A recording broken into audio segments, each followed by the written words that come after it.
Pense na sua rotina de hoje de manhã. Em algum momento, você se olhou no espelho. Talvez, depois de se vestir, você tenha ido até aquela caixinha especial, a sua caixinha de joias, e ali, com os dedos, você escolheu talvez um par de brincos que iluminam o seu rosto, talvez um colar com um pingente que conta uma história, ou quem sabe, a aliança no seu dedo, um círculo de metal que carrega um peso de promessas e memórias.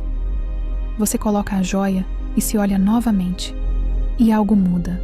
Talvez você se sinta mais bonita, mais confiante, mais completa. Aquele pequeno ponto de brilho tem um poder silencioso. Mas talvez, neste mesmo momento, uma outra voz, baixinha e incômoda, tenha surgido na sua mente. Uma voz que pergunta: será que isso é certo? Será que isso agrada a Deus? Isso é vaidade? Se você já se sentiu nesse conflito, saiba que não está sozinha. Para a mulher cristã, o tema das joias sempre foi um campo minado. De um lado, o desejo natural pela beleza, pelo adorno, pela expressão. Do outro, versículos bíblicos que parecem condenar exatamente isso. Gerações de mulheres viveram sob regras rígidas, enquanto outras abraçaram a liberdade sem questionar. Mas, o que a Bíblia realmente diz sobre o uso de joias?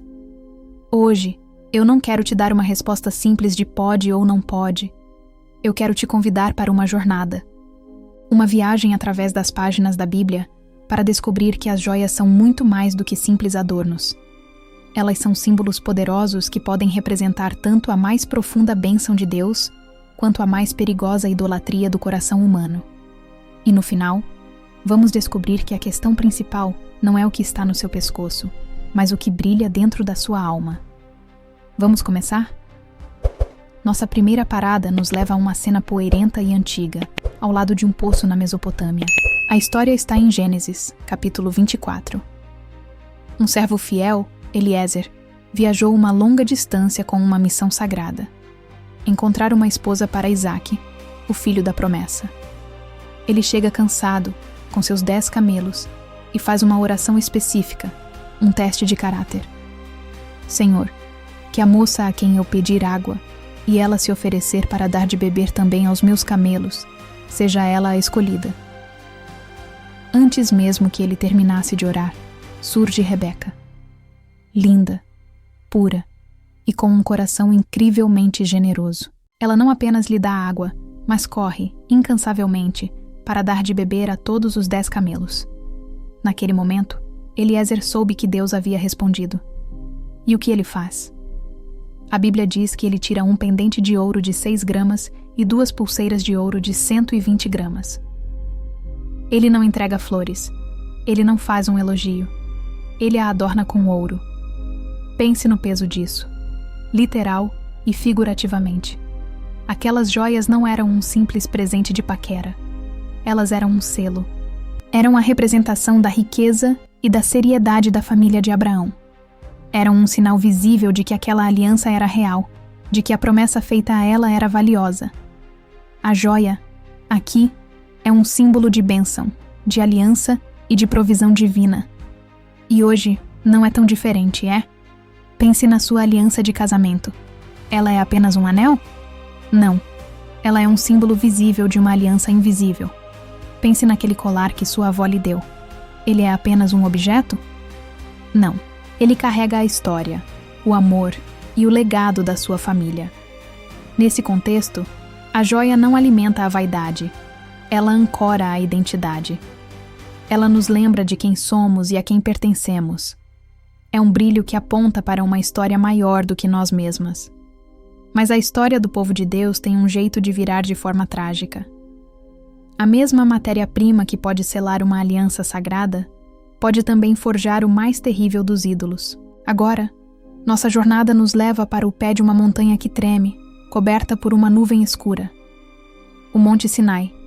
Moisés está lá no alto, recebendo a lei de Deus. Mas aqui embaixo, no acampamento, o povo está inquieto. O líder sumiu. O Deus que os tirou do Egito parece distante, silencioso. E o medo gera uma demanda desesperada. Eles vão até Arão e dizem: faça para nós deuses que nos guiem. E qual é a resposta de Arão? Ele não pede pedras ou madeira. Ele diz algo chocante: tirem os brincos de ouro de suas mulheres, de seus filhos e de suas filhas, e tragam-nos a mim. As mesmas joias que, talvez, fossem um sinal da vitória sobre o Egito, os despojos de seus opressores, agora são arrancadas das orelhas e entregues voluntariamente. O povo as joga no fogo. E daquela fornalha de impaciência e idolatria, nasce um bezerro de ouro. Um Deus falso, mudo, criado por mãos humanas. E eles dançam, festejam e adoram a criatura em vez do Criador. A lição aqui é cortante. O problema não era o ouro. O ouro é neutro. O problema era a direção do coração. A joia, que deveria ser um adorno, tornou-se o objeto da adoração. Eles entregaram seu tesouro mais visível para criar um substituto para a presença invisível de Deus. E hoje, nossos bezerros de ouro podem não ser estátuas de metal, mas o mecanismo é o mesmo. Quando a busca pela joia mais cara, pela bolsa de marca, pelo carro do ano, se torna o centro da nossa vida. Quando a nossa autoestima depende do que vestimos e do que possuímos, quando gastamos mais tempo e energia adornando nosso corpo do que cultivando nossa alma, não estamos nós também arrancando nossos brincos e jogando-os no fogo da idolatria moderna? A joia se torna perigosa não pelo que ela é, mas quando ela promete ser o que só Deus pode nos dar: segurança, identidade e valor. Então, aqui estamos, com dois extremos: a joia como bênção e a joia como ídolo. Como viver nesse meio termo? Como encontrar o equilíbrio? Para isso, precisamos caminhar para o Novo Testamento e ouvir a sabedoria dos apóstolos. Tanto Pedro quanto Paulo abordam esse tema e seus versículos são talvez os mais conhecidos e mais mal interpretados sobre o assunto. Em 1 Pedro, capítulo 3, ele diz às mulheres: a beleza de vocês não deve estar nos enfeites exteriores, como cabelos trançados e joias de ouro ou roupas finas. Pelo contrário, esteja no ser interior, que não perece, beleza demonstrada num espírito dócil e tranquilo, o que é de grande valor para Deus. Paulo, escrevendo a Timóteo, diz algo semelhante. Da mesma forma, quero que as mulheres se vistam modestamente, com decência e discrição, não se adornando com tranças elaboradas ou com ouro, pérolas ou roupas caras, mas com boas obras, como convém a mulheres que professam adorar a Deus. Por muito tempo, essas palavras foram usadas como uma proibição. Tire os brincos, não use colares, cabelo só se for simples. Mas se olharmos com atenção, veremos que os apóstolos estão fazendo algo muito mais profundo do que criar um código de vestimenta. Eles estão usando uma figura de linguagem comum na época. Eles estão criando um contraste de prioridades. Eles não dizem: não usem joias, e sim, tenham um bom coração. Eles dizem: que a beleza de vocês não esteja nos enfeites, mas sim no ser interior. A ênfase não é na ausência do exterior, mas na supremacia do interior. É como se Deus estivesse nos dizendo: minha filha, eu não estou olhando para o diamante na sua orelha. Eu estou olhando para a tranquilidade do seu espírito. Eu não estou impressionado com o ouro no seu pescoço. Eu estou impressionado com as boas obras que saem das suas mãos. Você pode passar 1 hora se arrumando para o mundo, mas quanto tempo você passou se enfeitando para mim? O adorno que Deus valoriza não pode ser comprado. É um espírito dócil e tranquilo. Não um espírito fraco, mas um espírito forte que confia em Deus, que não vive ansioso. É a beleza das boas obras, a paciência com um filho, a palavra de ânimo a uma amiga, o serviço silencioso na igreja. Essa é a alta joalheria do reino dos céus. E o melhor, essa beleza não se desgasta com o tempo. Pelo contrário, ela só se torna mais brilhante. E depois de toda essa jornada, depois de ver as joias como bênção, como ídolo e como uma questão de prioridade, você poderia pensar que, no fim das contas, Deus prefere um mundo sem brilho, sem adornos. Mas é aí que as últimas páginas da Bíblia nos deixam sem fôlego. No livro do Apocalipse, João nos dá uma visão da eternidade, da Nova Jerusalém, a cidade santa que desce do céu. E como Deus a descreve? Ele não a descreve como uma cabana simples e humilde. Ele a descreve com a linguagem da mais exuberante joalheria que se pode imaginar. A cidade tem um brilho semelhante ao de uma joia preciosíssima, como jaspe cristalino. Seus fundamentos são adornados com toda espécie de pedras preciosas: safira, esmeralda, topázio, ametista. Cada um dos seus 12 portões é uma única pérola. A praça da cidade é de ouro puro, como vidro transparente. A noiva de Cristo, a Igreja, no seu estado final e glorificado, é apresentada como a mais espetacular das joias.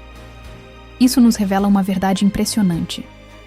Deus não é inimigo da beleza. Ele é o inventor dela. O problema nunca foi o brilho, a pedra ou o metal. O problema sempre foi o coração humano que distorce o propósito das coisas. Na eternidade, a beleza e a santidade não estarão mais em conflito.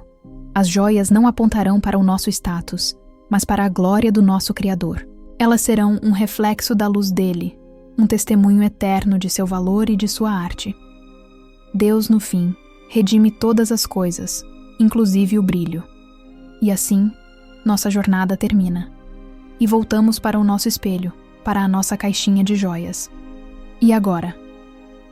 Agora entendemos que a pergunta nunca foi: posso usar isto? A pergunta que Deus nos convida a fazer é: por que estou usando isto? Qual é a intenção do meu coração? Este anel no meu dedo, ele me lembra de uma aliança sagrada, um presente de Deus?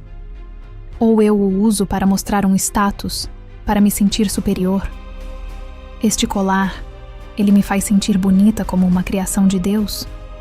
Ou eu coloco nele a minha identidade e o meu valor? O brilho que eu busco no meu dia a dia é o brilho exterior que se apaga? Ou é o brilho interior de um espírito que reflete a luz de Cristo? A Bíblia não nos dá um manual de regras, mas um espelho para a alma. As joias não são boas nem más. Elas são amplificadores do que já está em nosso coração, que elas possam amplificar a gratidão, a memória de uma bênção, a celebração da beleza que o próprio Deus criou. E que, acima de tudo, possamos nos concentrar em cultivar aquele adorno que não pode ser roubado, que não perde o brilho e que é de altíssimo valor aos olhos de Deus. A beleza de um coração que o adora. Este é um tema profundo e muito pessoal. Eu adoraria saber o que você pensa sobre isso. Qual dessas histórias mais falou com você? A de Rebeca, a do bezerro de ouro, a sabedoria de Pedro ou a visão da Nova Jerusalém? Deixe sua opinião, com muito respeito, aqui nos comentários. Vamos construir uma conversa edificante juntas. Se esta reflexão te ajudou a encontrar equilíbrio e clareza, deixe o seu like para que mais mulheres possam ser alcançadas. E se você deseja continuar mergulhando fundo nos tesouros da Palavra de Deus, se inscreva no canal. Há muitas outras joias escondidas que podemos descobrir juntas. Que a sua vida brilhe, de dentro para fora, para a glória de Deus. Fique na paz.